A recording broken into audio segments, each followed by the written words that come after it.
Wait a second, we can't start here. Let's go back to the beginning. This Odyssey started at 3:45 in the morning at the headquarters in Chico. So it's load up the ride, fire up the tunes, and put those wheels in motion.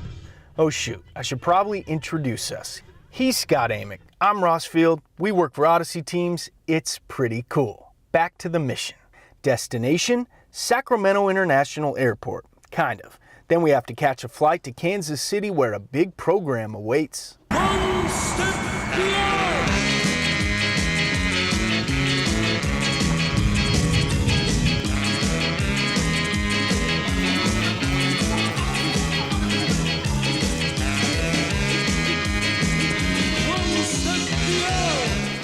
This is a big program, being able to reach in, grab someone's heart, and lead them through an experience marked by remarkable events.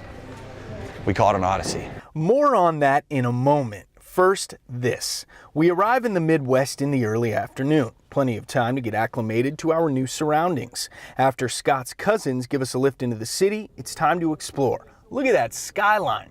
Yeah, my thoughts exactly. So here's the deal with Kansas City. It sits on Missouri's western edge, straddling the border with Kansas, but not technically in Kansas. Weird.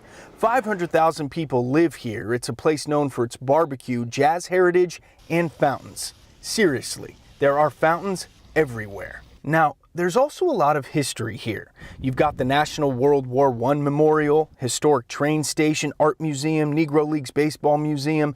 Everywhere you look, there's a story, including here at the Crown Center, where Jack and Jill of America Incorporated is hosting its 43rd National Convention. That's why we're here. So what is Jack and Jill? It's a membership organization of mothers with children dedicated to nurturing future African American leaders by strengthening these children through leadership development, volunteer service, philanthropic giving, and civic duty. This is the kind of stuff that gets Odyssey's blood pumping. We've been trained by the best in the world. Lane Hensley, Bill John, Todd Demarest, these guys have been doing it for 25 years. And we're proud to pick up the mantle, standing on the shoulders of giants.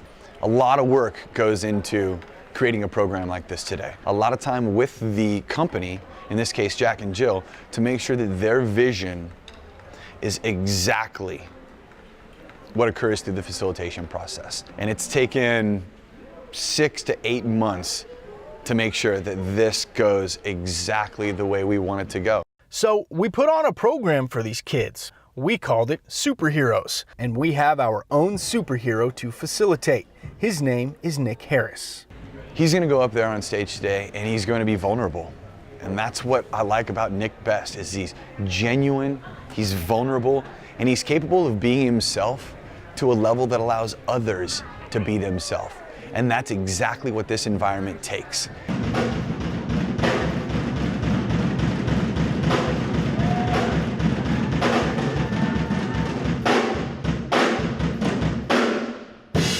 As you may have noticed, his superpower is playing the drums, but that's not all. Harris can inspire. He had some important messages for the kids. Each and every one of you has a superpower that you may know, or you may not know. But we're going to explore it together as a team, and we're going to get it out, and then what's going to happen is you're going to realize and know that you can and will make a difference in your life, your community's lives, and ultimately in the world. There was a lot to discuss with superheroes. What defines a superhero? What's their cause? With great power comes great responsibility. And what gives you power that also takes it away? What's the difference between a villain and a superhero? These discussions challenge the program attendees to think. Have you ever thought of your teachers as a hero? How about curing illnesses? Have you ever thought about a doctor as a hero? They put their scrubs on, they put their capes on, and they literally save lives. What's your superpower? My superpower to be outgoing. My superpower, I like to say, is my self-confidence, and then helping people gain their self-confidence. Because growing up, my parents always told me to hold myself to a higher standard and love myself no matter what. So I like to help other people, learn how to love themselves. You are loved. You are And they also engaged in activities. This one is called Little Voices, where pairs of 5 get the opportunity to be both villains and heroes. One person sits in the middle while 2 people say negative things to them while the other 2 people say positive things to them.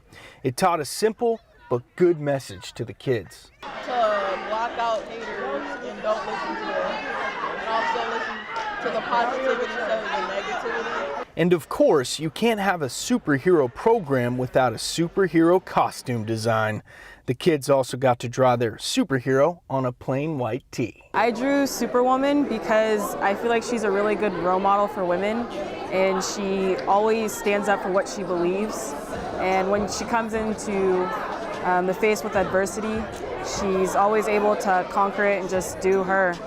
It's just reminding me to always be myself and to just stay strong and always be courageous. I thought that it allowed me to look at myself and look at my abilities and what I bring to the table, and then reflect that in whatever art form or whatever I thought that looked like or whatever I thought that was. And so, yeah, I really appreciated this assignment. So all that happened before lunch. After lunch, well, it was time for the main event. Superheroes want to make a difference, right? Use their superpowers for good. Well, these kids did just that without fully realizing what was happening. They formed groups and built bikes, something that can have a great impact on someone, right? You get to ride around with freedom, joy, and fun. But what this group did not know is the bike recipients were waiting just next door, and they were young kids, many of whom did not have a bike. So after the bike build was complete, in comes the kids, much to the surprise of everyone. Did you think in a million years you would get a bike today? I did not know, but now I do. And what do you think? I think it's awesome. Move over, Batman. There's some new superheroes in town. You got a bike! Let's go! In some way, I do feel like a superhero because I do like making a difference in people's communities and helping kids out. I think of life-changing. And to be honest with you, I guess now I think about it, like it was life-changing. And not only for me giving back to the kid who I might have helped his life out a little bit, but for me personally, I think it was life-changing just to open up my eyes and see my capabilities and see my superpowers and see what I'm capable of and what I could be capable of as well. To be able to go through and work hands-on with the kids about superhero powers and talking through that with them and really kind of having that hands-on lecture kind of classroom time, but then also to be able for them to come in and do that community service and build those bikes. I mean, it has just been phenomenal, and I would recommend Odyssey to anyone who has a group that they're working with and they want to get some stuff done and build some teamwork, go with Odyssey. There you have it. That was an Odyssey to Kansas City. We're helping to mold the superheroes of tomorrow while changing little lives one at a time. I tell you, someone should write a comic about this.